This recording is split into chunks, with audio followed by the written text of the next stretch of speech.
এখানে করছি ইলিশ, মানে খোকা ইলিশ, হালকা একটু সরিষা বাটা দিয়ে পাতলা করে ঝোল।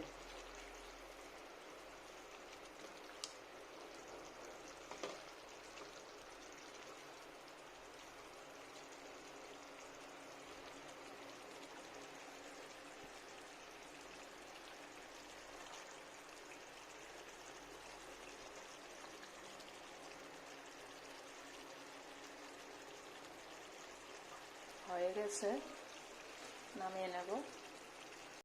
নামিয়ে নিয়েছি। এখানে মাছ ভাজা করছি।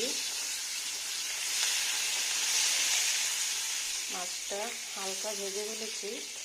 এখন দিয়েছি কারি পাতা। কারি পাতাগুলি ভাজা হয়ে গেছে। এখন দেব পেঁয়াজ আর কাঁচা লঙ্কা।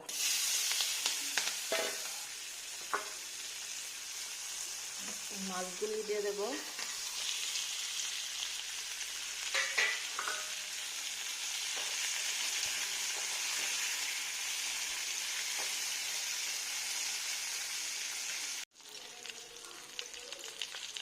মাছ ভাজাও হয়ে গেছে, নামিয়ে নেব।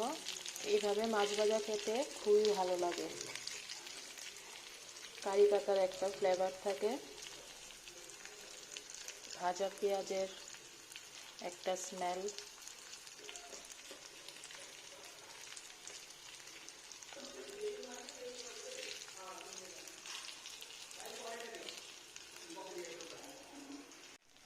আজকের দুপুরের রান্না এতটুকুই। আজকের জন্য টাটা, বাই বাই। সবাই ভালো থেকো।